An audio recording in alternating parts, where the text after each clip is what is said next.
Hola, ¿qué tal amigos? Sean todos muy bienvenidos a un nuevo episodio de El Agro en Línea podcast.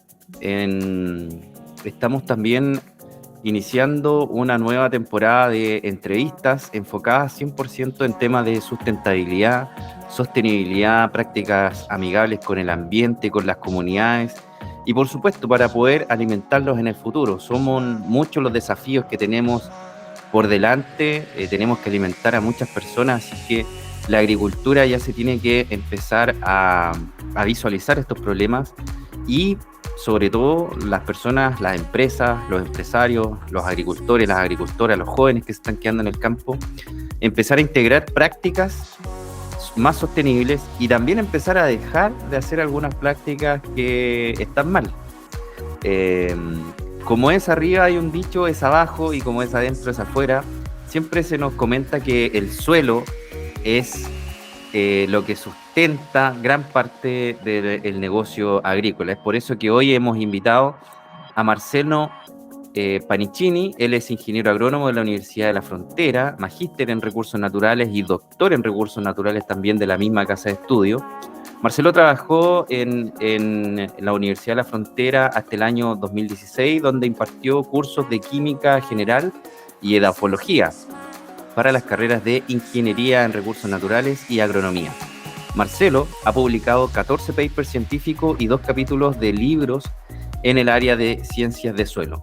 Marcelo también ha participado en diversos proyectos de investigación relacionados al secuestro de carbono y microbiología de suelo.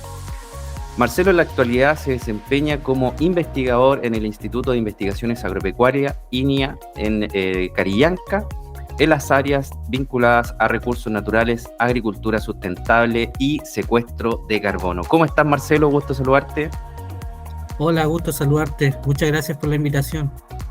Encantado de tenerte acá, Marcelo, en el Agro en Línea para tratar estos temas tan interesantes y, por supuesto, desde la academia, porque la investigación es muy importante, particularmente en estas áreas en donde con datos hay que desmentir muchos mitos y corroborar también un montón de buenas prácticas que se pueden hacer, particularmente en la conservación de carbono en el suelo para cuidar, ¿cierto?, la salud de nuestro suelo, de nuestra edafología.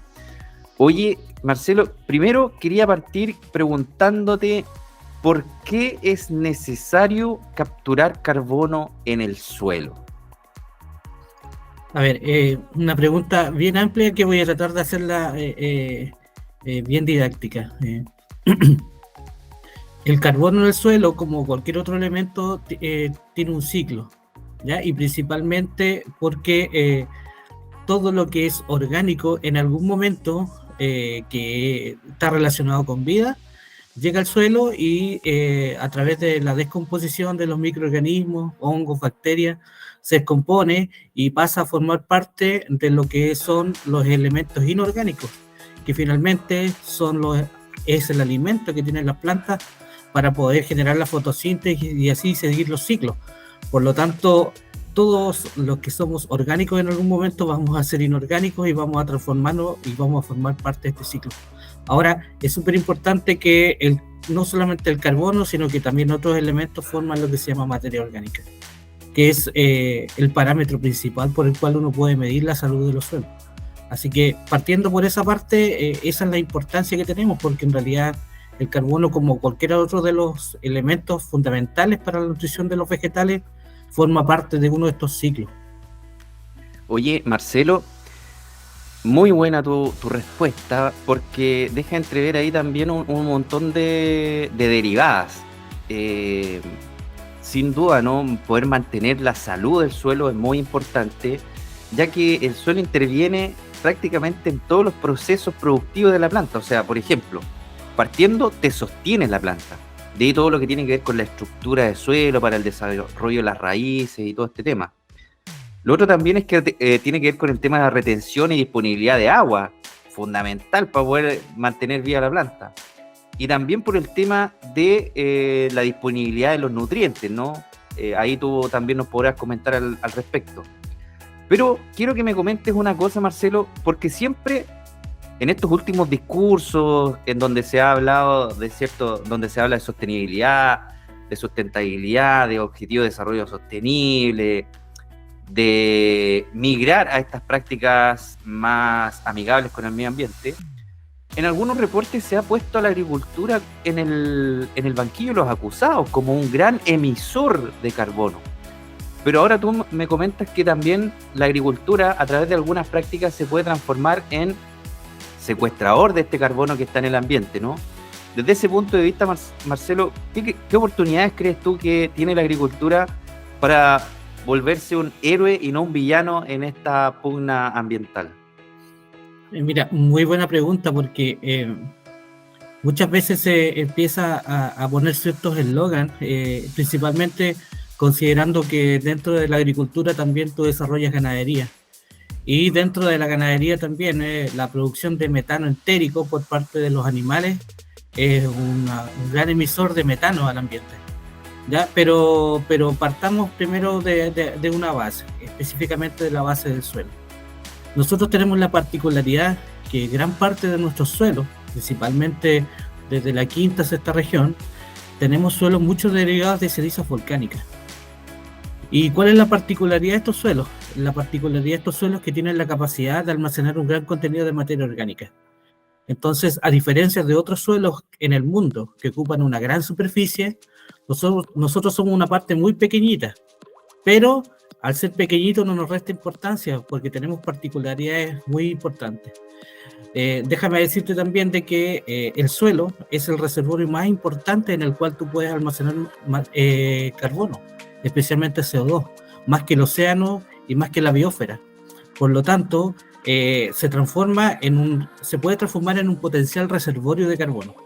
Pero considerando de que tú tienes que, ojalá, relacionado a la agricultura, optar por las prácticas que ojalá permitan almacenar materia orgánica y no ser un emisor de CO2 al ambiente. Claro, porque muy bien lo que tú dices, porque también para poder ser héroes, ¿no? Y poder secuestrar este carbono que, digámoslo, el carbono en el ambiente juega un papel crucial, pero en dosis altas es un gas de efecto invernadero lo que provoca, ¿cierto?, el aumento de las temperaturas en nuestro planeta. Oye, Marcelo, yendo al tema más específico, ¿cuáles son los principales factores que afectan el almacenamiento de carbono en el suelo y cómo los agricultores pueden mejorar ese proceso? Mira, hay dos factores, yo siempre separo por dos factores. Uno que tienen que ver, factores que son netamente de suelo, que tienen que ver con el origen. Y ahí me tomo de la respuesta que te di anteriormente. El origen de nuestros suelos permite que nuestros suelos siempre sean de origen volcánico. Las cenizas volcánicas, producto de la acumulación de ellas, empiezan a transformar junto con otros factores el tipo de suelo que nosotros tenemos. Estos suelos tienen la particularidad de que tienen un gran potencial de almacenamiento de carbono. Pero por otro lado, no solamente el origen influye en la cantidad de carbono que tú puedas secuestrar, sino que también principalmente las actividades relacionadas a la agricultura. Por ejemplo, si tú tienes un suelo que lo laboreas mucho, ese suelo generalmente se va a transformar en un emisor de CO2. ¿Por qué? Porque parte del carbono que está en el suelo están los agregados que le llamamos nosotros. Y los agregados, para que la gente lo entienda, no es otra cosa que un terrón de suelo. Cuando tú rompes un terrón, estás liberando materia orgánica o carbono que está ahí almacenado de forma física, protegido físicamente. Entonces, si tú laboreas mucho el suelo, pasas muchas actividades con tractor, con rastras, lo que vas a generar es romper esto y esa materia orgánica que está secuestrada ahí va a ser mineralizada por los microorganismos del suelo y se va a liberar a través de la respiración de ellos a la atmósfera como CO2. Por lo tanto, esos son los dos principales factores que tú tienes de almacenamiento de carbono. Uno, el factor del origen del suelo, el tipo de suelo, y dos, el factor antrópico, que son las actividades que hace el hombre.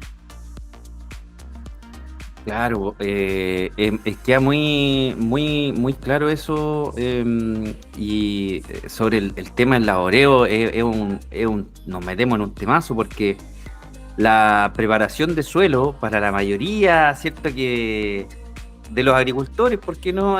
Oye, mientras un suelo más mullido, más limpio, más arado, es mejor.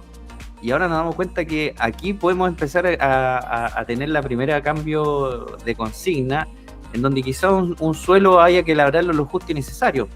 Y lo otro que se empieza a generar, Marcelo, dime tú si estoy en lo correcto, ¿no? El tema de la compactación profunda, el pie de arado, digámoslo así, que es donde pasa mucha maquinaria y el suelo se empieza a compactar, se trabaja en la capa superficial, pero abajo se empieza a generar esta como carpeta, ¿no? Impermeable abajo del suelo compactado, en donde, bueno, se empiezan a generar un montón de problemas, principalmente para los frutales, que son con raíces muy, muy profundizantes.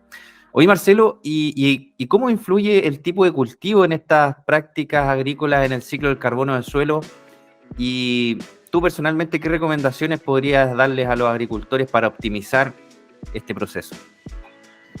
Mira, el tipo de cultivo principalmente, uno, depende del tipo de cultivo. Bien señalabas tú que hay cultivos que son anuales y hay otros cultivos que son perennes. Si nosotros nos tomamos de la respuesta anterior, tú te darás cuenta de que ojalá mientras menos labores el suelo, esto va a ser mejor porque tú vas a conservar la estructura del suelo. Y la estructura del suelo, para que la gente lo entienda, no es otra cosa de cómo están arregladas las partículas de suelo, todo lo que tiene que ver con la fase mineral y fase orgánica. Entonces eso le da un cierto equilibrio y cierta porosidad al suelo, porque las raíces también, al igual que nosotros, necesitan respirar. Y también en esos poros también se conserva mucho oxígeno y se retiene agua. Pero por otra parte, cuando tú te vas más hacia el sur de Chile, donde empiezan ya los cultivos anuales, tú generalmente necesitas estar moviendo constantemente el suelo. Y tienes ventanas muy cortas de tiempo en las rotaciones de cultivo, lo cual implica que permanece también un tiempo el suelo descubierto. Y eso es muy detrimental, porque empiezan a generar ya procesos de erosión en la medida que tú no tienes cubiertas vegetales. El suelo, el aire o el viento y el agua son los dos principales agentes erosivos. Por lo tanto, todas las prácticas hoy en día, que son más de agricultura conservacionista, pretenden y buscan no mantener el suelo descubierto, sino que siempre tenerlo cubierto, ojalá con los famosos cultivos de cobertera que hoy en día se están utilizando. De todas maneras, hay un ejemplo claro que lo vimos, lo pueden buscar acá en el canal de YouTube, cuando visitamos el set Bio Bio en Yumbel, en donde ellos, claro, tienen una muestra en donde hay un suelo con pasto, hay un suelo con paja y hay un suelo descubierto. Y le echan agua y después tienen unas botellas, unos recipientes en donde se recibe el agua. Y claro, el agua que cae en el suelo en donde está el pasto, cae agua limpia.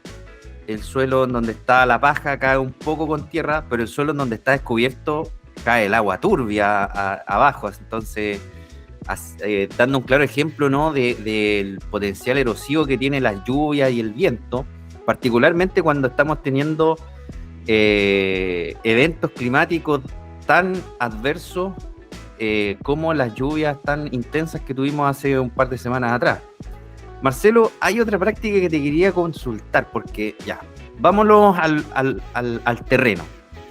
Vamos a tener que labrar mucho menos el suelo, ¿cierto? Lo ideal sería pasar menos rastra, menos arado, quizás lo justo.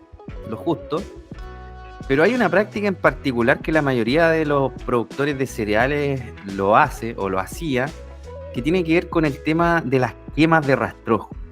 Porque cuando tú produces trigo, maíz, para establecer el cultivo siguiente, el rastrojo se vuelve un problema. O sea, se vuelve muy difícil poder volver a sembrar, hay que tener algunos equipos especializados. ¿Qué nos puedes comentar sobre las quemas agrícolas y qué resultados han tenido quizás algunos estudios que hayan hecho ustedes sobre la cero labranza, ¿no?, versus la labranza tradicional? Mira, el instituto siempre se ha preocupado del tema de los rastrojos.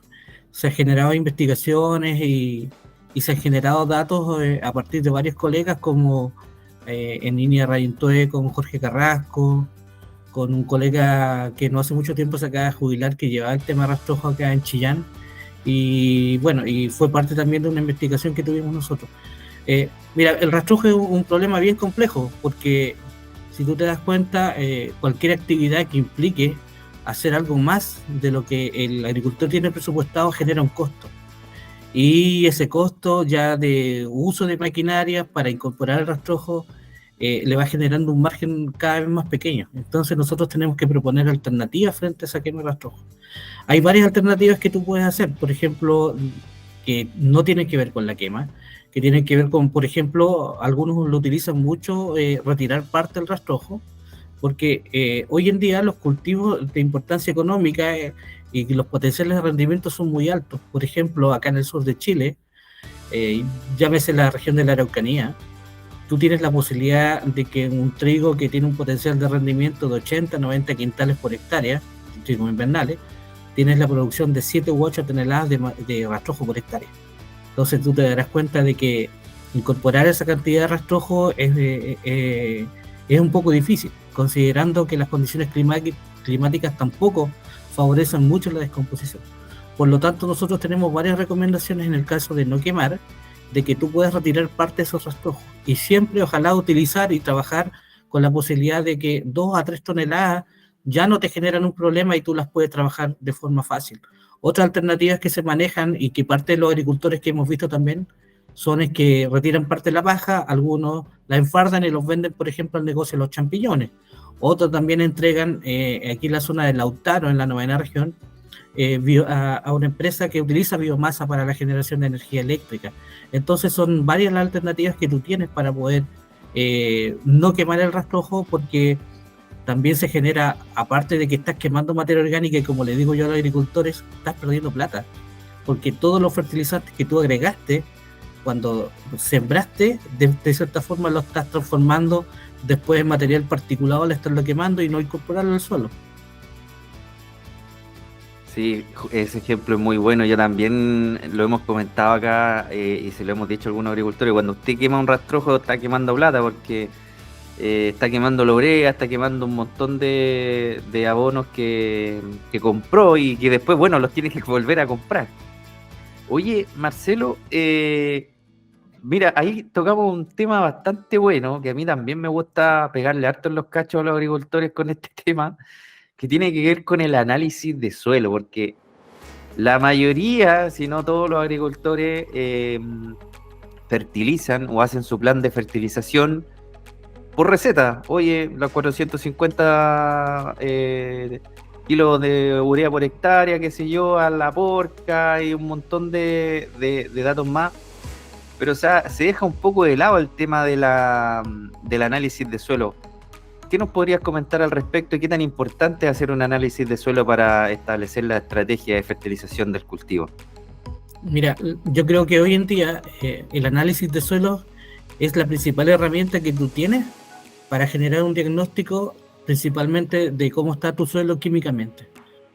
Nosotros lo hemos enfatizado demasiado, ya sea con todo tipo de agricultores, pequeños, medianos y grandes, porque resulta de que si tú no sabes en qué condiciones está tu suelo químicamente, menos vas a saber cuánto tienes que agregar.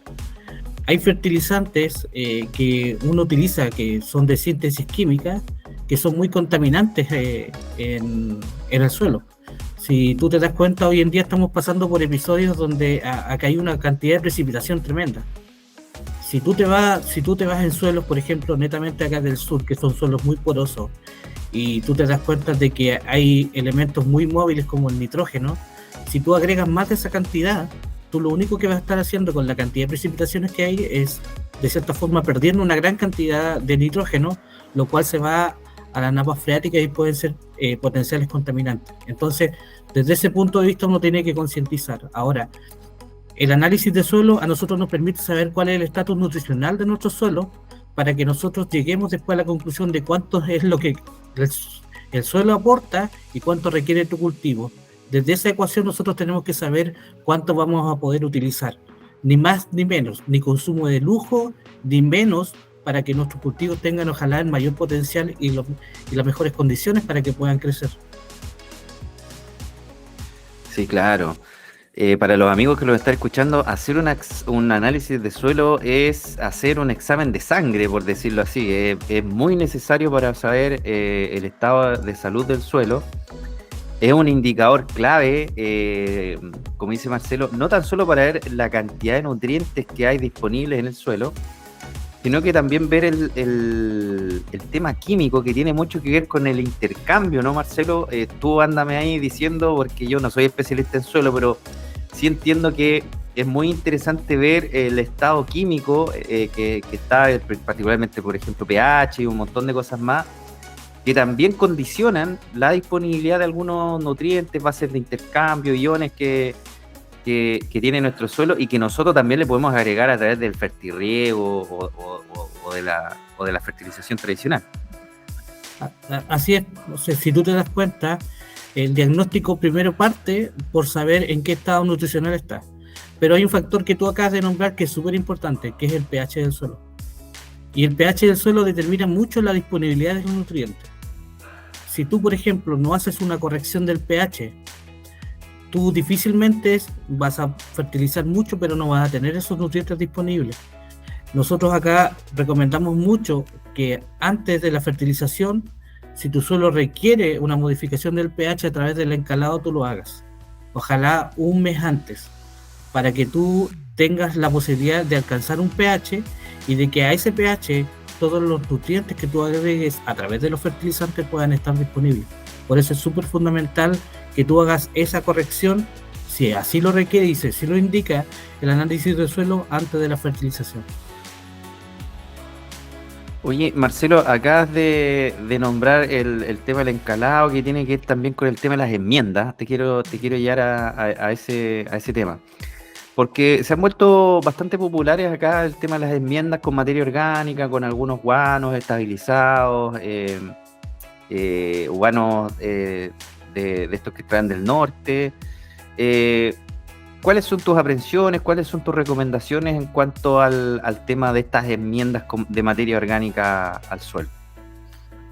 Mira, yo tengo una opinión bien particular, que obviamente mi opinión está basada en los datos, en las cosas que nosotros hemos hecho. Al respecto, déjame señalarte que han habido varios colegas que también tienen investigaciones en el instituto acerca de esto. O sea, yo siempre cuando voy a hacer alguna charla y me piden alguna charla, siempre llevo un libro que acaba de editar y sacar en su segunda edición un colega de Iñequilamapu, Juan Girse. Y mi opinión es la siguiente: las enmiendas son muy buenas desde el punto de vista de ser acondicionadores de suelo. Por ejemplo, las enmiendas tienen una gran cantidad de materia orgánica, y la materia orgánica juega un rol fundamental porque es el principal parámetro de la salud del suelo. Pero yo siempre hago la diferencia entre un fertilizante y una enmienda. El fertilizante generalmente es altamente soluble y está disponible inmediatamente para la planta una vez que se solubiliza. Y las enmiendas tú necesitas aplicarlas un tiempo antes, porque son materia orgánica que necesitan descomposición y al descomponerse liberan lentamente los nutrientes del suelo. Por lo tanto, desde ese punto de vista debemos establecer esa diferencia. Y lo otro es que los fertilizantes generalmente están altamente concentrados, o sea, tú necesitas poca cantidad para agregar una gran cantidad de nutrientes. En cambio, en las enmiendas tú necesitas muchos volúmenes, porque generalmente la cantidad y la concentración de nutrientes es mucho más baja. Entonces, esas salvedades siempre hay que hacerlas. Sí, no, es muy importante. Y bueno, lo otro, como siempre les digo, llegaron el tema del análisis de suelo. Hay universidades, hay instituciones, laboratorios que están muy accesibles. Uno mismo puede tomar la muestra, hay un instructivo que los mismos laboratorios nos entregan y que uno puede tomar la muestra con harto cuidado, poniendo bastante atención en las recomendaciones. Se puede tomar una buena muestra y llevar un registro a lo largo de los años. Yo lo recomiendo mucho.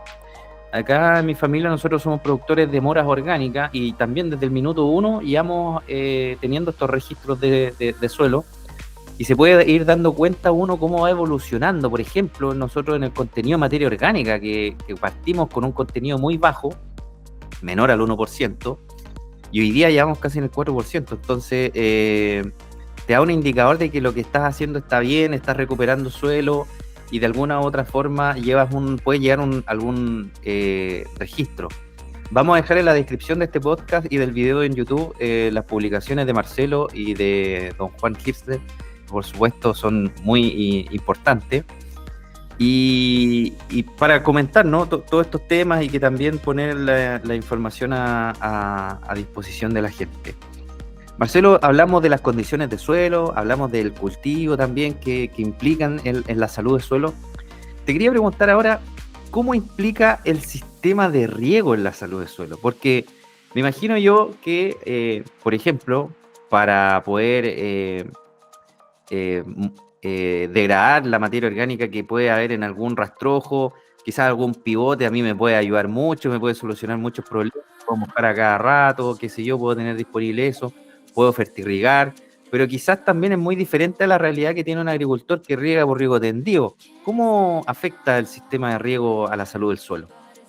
Mira, el riego es sumamente importante. Hoy en día, bueno, en general el país está teniendo un problema a no ser de que, no sé los últimos datos si estamos ya llegando a niveles normales de precipitación, pero sí hace un tiempo atrás teníamos una sequía fuerte en todo Chile.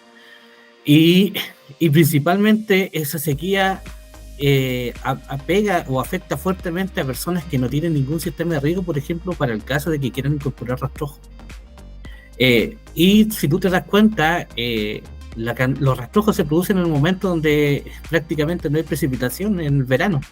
Por lo tanto, para ellos es súper fundamental las primeras lluvias. Ojalá no se retrasen mucho las primeras lluvias para poder descomponer.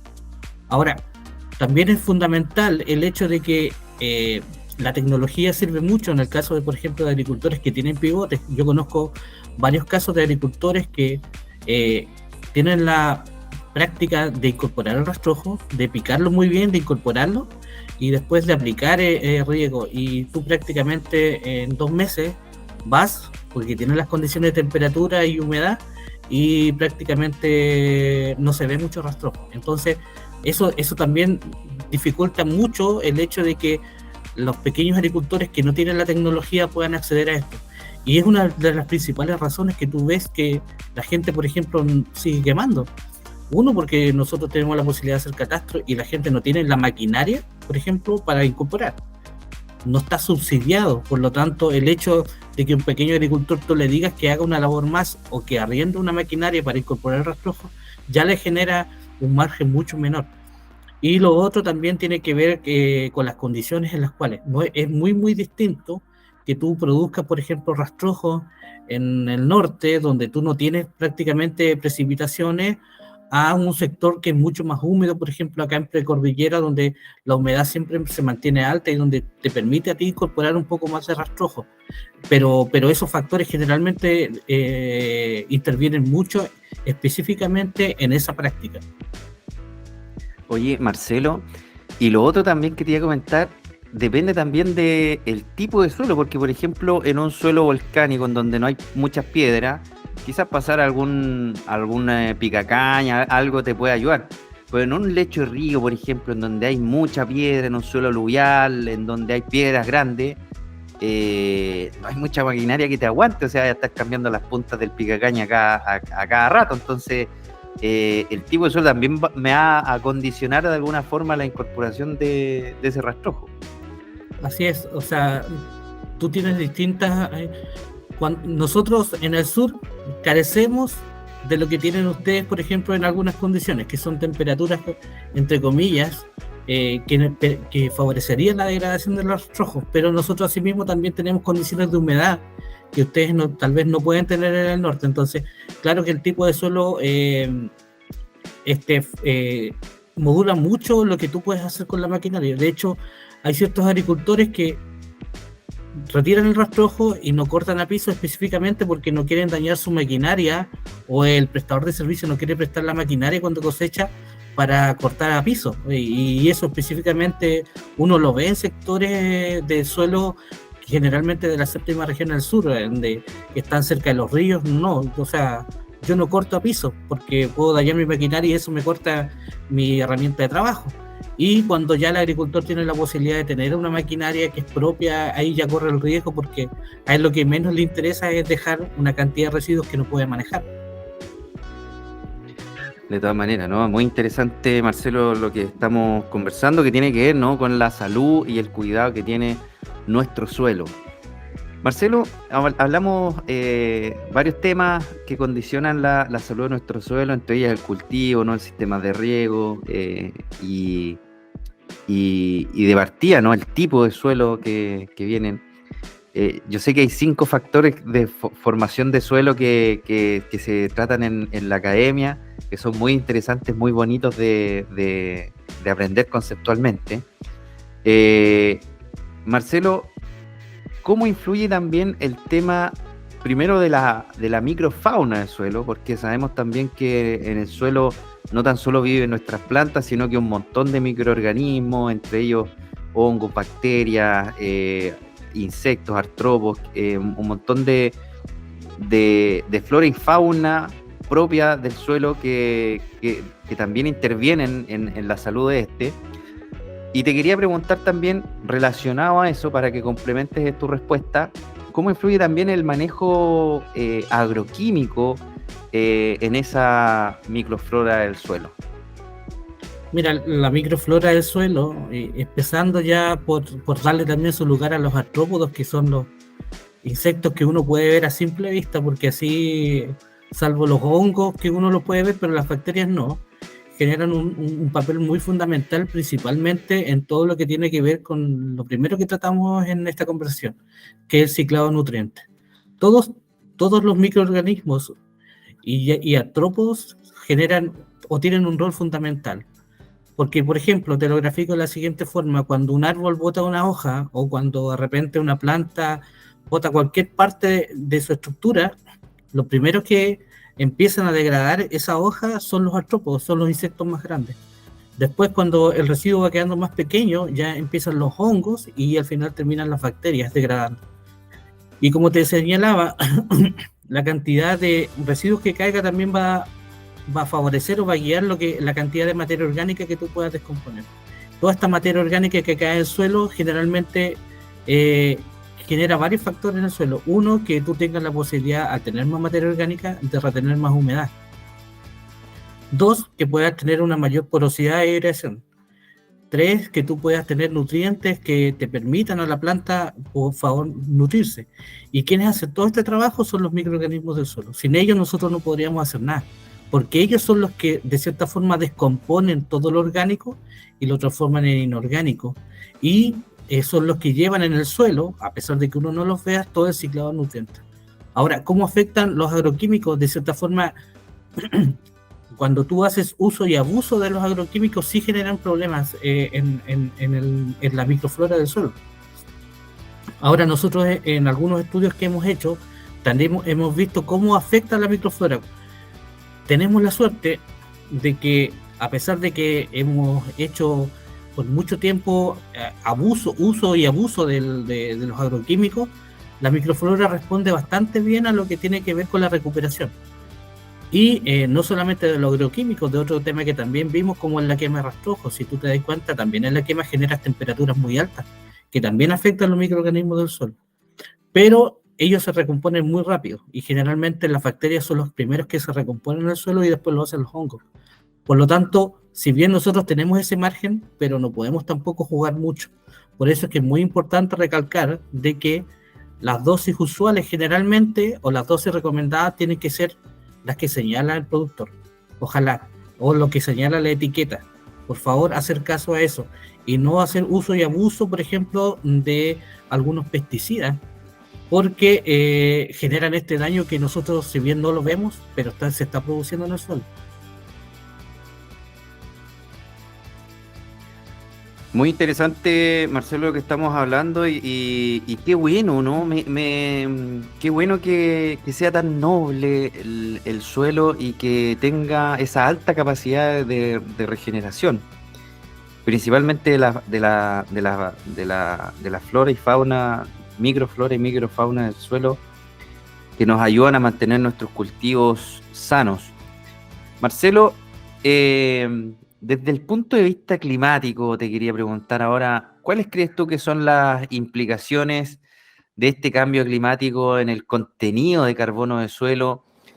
Y bien particularmente, ¿qué estrategias crees tú que pueden implementarse para mitigar estos efectos en la agricultura? Mira, hay varias miradas desde el punto de vista de cómo estaría respondiendo la agricultura al cambio climático. Eh, Algunos lo ven como una oportunidad, porque si tú te das cuenta, hay mayor concentración de gases de efecto invernadero y principalmente de CO2, lo cual, por ejemplo, puede favorecer a algunas plantas a la absorción de CO2 para hacer la fotosíntesis. Pero otras miradas también, eh, tú no puedes excluir esa mirada de la concentración de CO2 con, por ejemplo, con el suceso que está produciéndose hoy en día con la alta cantidad de precipitación que está cayendo. La alta cantidad de precipitación que está cayendo en la zona del Maule ha generado problemas devastadores respecto, por ejemplo, a la pérdida de cultivos y de leguminosas, por ejemplo, que han tenido los productores de porotos en la zona. Algunos han visto anegados y han visto cubiertos todos sus suelos con agua, producto de que los ríos se están desbordando. Entonces, en ese caso específico, el cambio climático está generando factores que de repente nosotros no los podemos modular, perdón, no podemos predecirlo. De cierta forma, tú no puedes actuar con tanta premura respecto a anticipar algunos procesos que están ocurriendo.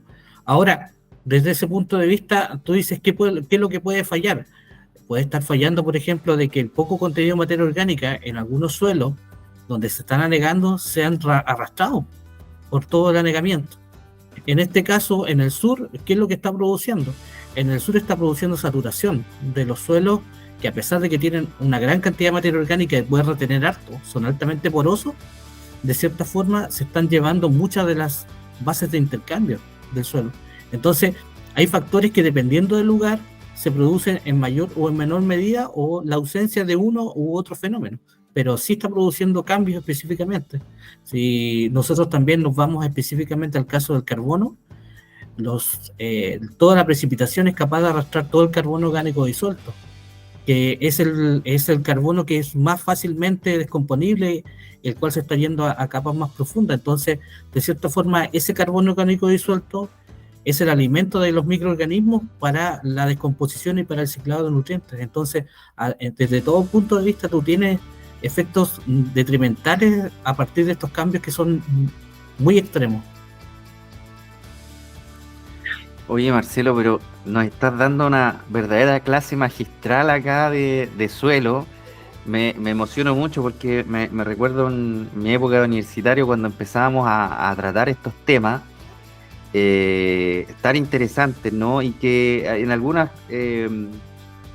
partes se repite este diagrama, ¿no? En donde de la proporción total de suelo tenemos un 50% que es sólido y otro 50% que es un 25% agua, un 25% de aire, que es tan importante también dentro del suelo. O sea, el suelo no puede no tener oxígeno, porque si no se empiezan a producir problemas de anoxias radiculares, por ejemplo, y también se empiezan a morir estos microorganismos que mantienen la salud de nuestro suelo.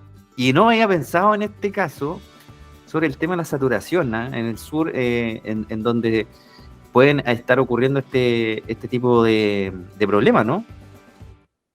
Sí, uno lo ve en las salidas que hace. Estamos nosotros constantemente a través de varios proyectos que estamos desarrollando, y nos toca visitar agricultores que, a pesar de que tienen calidades muy altas de suelo, no tienen en absoluto problemas de compactación, pero si tú ves partes, porque no puedes ver que todo el campo tenga que esté sin pendiente. Algunos campos tienen pendiente, y generalmente ven los sectores más bajos que la acumulación de agua ya no resiste más, y esos sectores generalmente se están anegando y están perdiendo parte de todo eso, de una superficie que no deja de ser importante acá en el sur.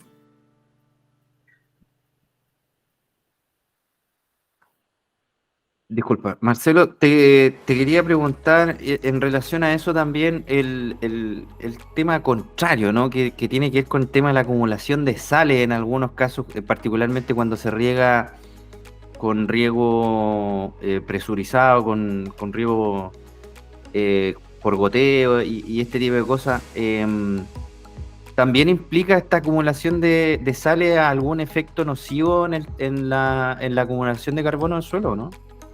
Mira, en el sector hay algunos autores y algunos investigadores de la Universidad de Chile que han investigado todo este tema de la producción generalmente de carbonatos que nosotros no lo vemos acá.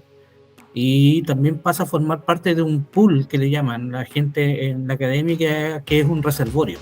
Un pool no es otra cosa que un reservorio, es una caja que tú tienes, porque al final, si tú te das cuenta, la materia orgánica está, y tú la conoces como materia orgánica, pero tienes distintos reservorios, distintas cajitas dentro de lo que tú llamas materia orgánica. Hay alguna que está más lábil, que es lábil, que es fácilmente descomponible, otra que está a más largo plazo, que tú la puedes mantener por cientos, miles de años, y es difícil de degradar. Pero los carbonatos también están formando parte de este pool o reservorio de carbono que tú le llamas materia orgánica. Y obviamente sí, las sales sí forman parte de esto. O sea, el carbonato se une a otra molécula generando, por ejemplo, carbonato de calcio, que es una base. En algunos casos, por ejemplo, en el suelo del sur, sí tú tienes problemas con los carbonatos. No específicamente con los carbonatos de calcio, sí, pero sí con las sales. El hecho de que tú tengas sales o una concentración muy alta de sales te genera una conductividad eléctrica muy alta, lo cual genera también de que las plantas no puedan adquirir los nutrientes que necesitan y tú tienes problemas de crecimiento. Entonces, todo este factor también genera, por un lado, de que las sales te generen este efecto de que las plantas no puedan adquirir los nutrientes que necesitan, y por otro lado nosotros no tenemos problemas con las sales, pero sí tenemos problemas, por ejemplo, en este caso, en los suelos del sur, con el tema del aluminio, que es los famosos suelos ácidos que le llaman acá. Oye, ¿por qué el problema del aluminio? Cuéntanos un poco por qué se ha vuelto un problema, ¿en qué incide? Mira, nosotros hemos estudiado por mucho tiempo el tema de los suelos. O sea, hay dos cosas que nosotros tenemos acá que tener claro. Uno, el aluminio es un factor de las cenizas volcánicas, es un elemento formador. Para que tú sepas, todo lo que cae de los factores formadores del suelo, que son las cenizas volcánicas, se van acumulando. Y esas cenizas tienen dos componentes principales, que son aluminio y silicio. Eso es lo que sale de los conos volcánicos a través de las cenizas. Y cuando cae, producto de los factores de intemperización o de formación del suelo, se separa el aluminio del silicio. Por lo tanto, ahí nosotros no tenemos mucho que hacer, porque es un factor que ya viene en la ceniza.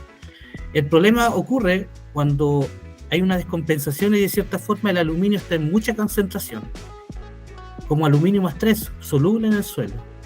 Y eso se produce, por ejemplo, a bajos pH. Cuando el suelo tiene muy pocas bases de intercambio, pero sí mucho aluminio, se produce lo que se llama la saturación de aluminio alta. Entonces, el aluminio, ¿qué es lo que hace? Al estar en pH bajos de forma soluble, genera un problema de crecimiento para las plantas. Y tú lo puedes ver, por ejemplo, que las raíces crecen poco. ¿Cómo tú puedes enmendar el suelo? Porque muchas veces me preguntan, ya, pero tú hablas del problema, pero no hablas de la solución. La solución es fácil y ya la comentamos en una vez. Si tú haces un análisis de suelo y ves que tus suelos tienen un porcentaje de saturación de aluminio sobre 5%, se te recomienda encalar. ¿Y el encalado qué es lo que hace? El encalado hace que suba el pH, y al subir el pH, el aluminio ya no va a estar en la solución del suelo, no se va a transformar en un problema. Por lo tanto, esa es la forma que tú puedes corregir este suelo. Entonces nosotros tenemos ese problema que viene, uno, por el origen del suelo, pero también hay otros factores que intervienen en esto, que es, por ejemplo, el abuso o el uso excesivo de fertilizantes de reacción ácida, como por ejemplo el fosfato monoamónico o las ureas. Entonces, que esos son fertilizantes que generalmente cuando se produce la separación del ion fosfato, ¿qué es lo que ocurre? Que eso produce una reacción ácida en el suelo, generando muchos protones. Y esos protones que lo que hacen es modificar el pH y dejar este aluminio en solución. Eso es lo que generalmente ocurre acá en los suelos del sur de Chile. Muchas gracias, Marcelo, por la explicación. Quedó claro, porque eso es lo que pasa cuando se fertiliza por calendario, por programa, y no se toma una asesoría, ¿no? Que hoy día hay muchos profesionales y laboratorios, como les decía, en donde se pueden hacer estos análisis de suelo y poder tener una recomendación personalizada para su cultivo y para sus realidades de suelo. Marcelo, el tiempo pasó volando, ya se nos está acabando la entrevista. Quiero que nos comenten, Marcelo, desde el punto de vista de las investigaciones o avances, los avances recientes, las investigaciones, ¿qué sugieren perspectivas prometedoras para aumentar la retención del carbono en los suelos agrícolas? Mira, hoy en día hay varias directrices ya, y generalmente nuestras directrices están yendo hacia sistemas de producción que son más amigables con el medio ambiente. Tanto desde parte del Ministerio de Agricultura como también de nuestra institución se están focalizando fuertemente en dos aristas. Uno que tiene que ver con, ojalá, el tema de la agroecología, que es un tema que es muy importante y que tú hablaste en un momento del SET, y ellos trabajan mucho, por muchos años, el tema de la agroecología. Hoy, de cierta forma, antes no se tomaba mucho en consideración, pero ahora no solamente debemos hacerlo por las condiciones climáticas, sino que también porque hoy en día, por ejemplo, estamos en una situación donde las personas, los consumidores nos están exigiendo prácticas de agricultura mucho más amigables con el ambiente y ojalá alimentos más sanos. Y desde ese punto de vista la agroecología sí puede dar fe de que desde ese punto de vista ellos tienen prácticas más sustentables. Pero si hablamos de una agricultura que, entre comillas, sea más intensiva, con mayores superficies, nosotros también estamos trabajando muy fuertemente en lo que tiene que ver con agricultura regenerativa. La agricultura regenerativa lo que busca es tratar de recuperar la salud del suelo, tratando de intervenir lo menor posible y de que el suelo tenga esa resiliencia de volver a su condición natural. Entonces, los suelos hoy en día están tan degradados y tienen un nivel nutricional tan bajo, tan poco contenido en materia orgánica, que al más mínimo cambio, cuando tú empiezas a adoptar estas prácticas de agricultura regenerativa, tú empiezas a ver cambios que son súper importantes. Entonces, eso es lo que se está generando hoy en día. En cuanto a investigación, nosotros acá en Chile te debemos decir de que somos prácticamente nuevos en lo que tiene que ver, no en temas agroecológicos, pero sí en temas de agricultura regenerativa, porque estamos adoptando parámetros y de cierta fórmula recetas que vienen desde afuera, que en países de Europa ya se está generando y se está utilizando esto. Pero nosotros lo que estamos haciendo hoy en día es trabajando con varias empresas y estamos adaptando todo eso que viene de afuera para ver qué es lo que mejor funciona para el caso de nuestros suelos y de nuestros cultivos. Muy bien, como siempre, Elinia, aportando, ¿no? Moviendo las fronteras del conocimiento en cuanto a, particularmente hoy lo que estamos hablando en temas de suelo.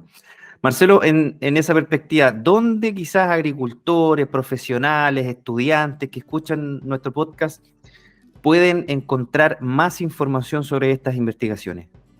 Mira, prácticamente toda la información que genera INEA, nosotros tenemos una página de internet donde ellos pueden acceder a la biblioteca y mucho de este material está disponible para ser bajado. Si tú te vas a la página de INEA, te metes a la página de biblioteca, están separados por informativos, boletines, cartillas, que son cosas como mucho más precisas y que dan soluciones integrales. Y también nosotros estamos dando muchas charlas a propósito de esto. Se están organizando seminarios y generalmente estamos saliendo, por ejemplo, como programas de esto, pero la principal fuente de acceso de información generalmente está dado por la información que está en nuestra página de internet, con toda la información de boletines y informativos que están disponibles para que la gente pueda leer nuestro trabajo. Perfecto.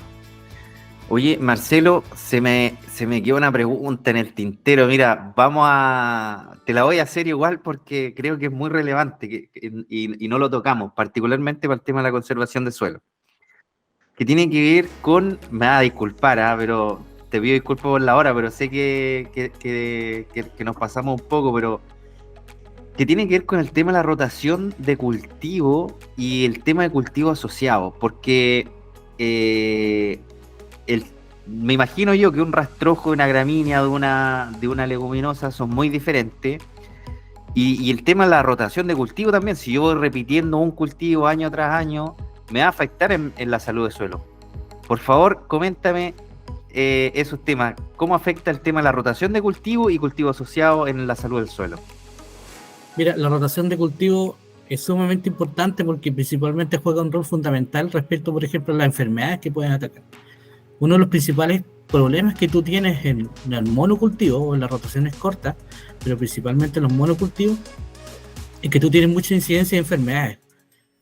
Si tú te das cuenta, en los monocultivos generalmente la gente los utiliza cuando son cultivos muy rentables.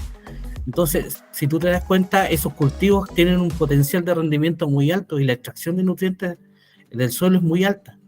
Generalmente, si tú estás laboreando mucho el suelo, vas a perder mucha materia orgánica y adicionalmente estás extrayendo muchos nutrientes, por lo tanto, empieza a haber una degradación muy, muy alta.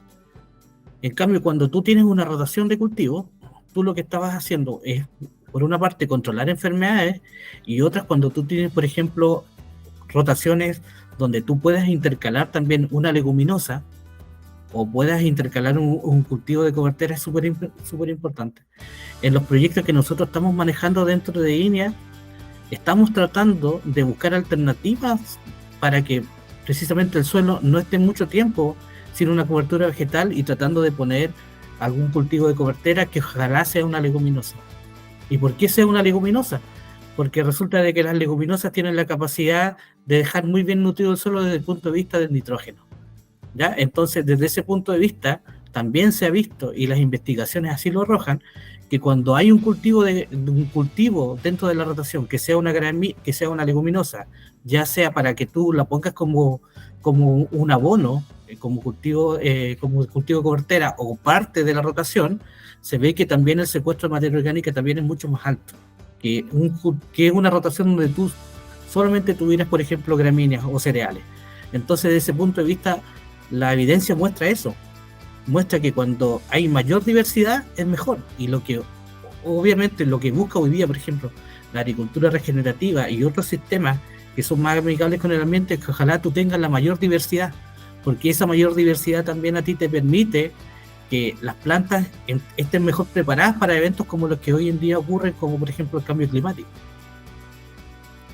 No, muy, muy bueno. Oye, y por último, para que se vayan ahí, ¿por qué las leguminosas aumentan el contenido de nitrógeno en el suelo?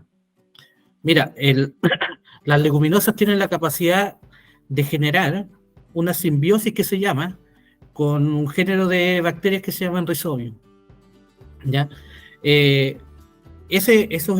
Algunos son exclusivos del género Rhizobium, pero también hay otras plantas que pueden generar alguna simbiosis. Entonces, la particularidad de esta simbiosis es que prácticamente, por decirlo de alguna forma y explicarlo fácil, la bacteria llega a un trato con la planta.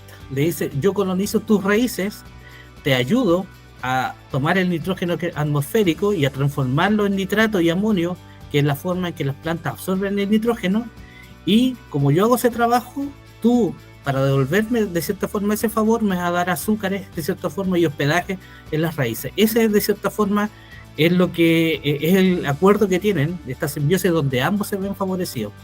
Entonces uno capta nitrógeno en la atmósfera y se lo entrega a la planta, y la planta le da hospedaje también y azúcares de los que forma cuando hace la fotosíntesis.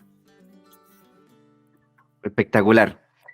Muchas gracias, Marcelo, por la conversación, muy entretenido. Oye, vamos a dejar los links en la descripción de este podcast y del video a la página web de INEA, en donde está la biblioteca completísima con todos los boletines y informes técnicos que está sacando el INEA en una cantidad de cultivos y temáticas bastante amplias. Así que, y está muy bueno también porque en la bajada de los títulos están poniendo en qué ODS, de los 17 ODS, están apoyando. Así que muy interesante también quizás para las empresas que hacen estos reportes de sustentabilidad y que quieren en sus informes poner algunos cumplimientos de objetivos de desarrollo sostenible. Está muy bueno poder leer esta información que está generando INEA, porque va en directa ayuda a qué objetivo de desarrollo sostenible están trabajando. Marcelo, ¿damos tu correo también o no? Sí, no hay ningún problema.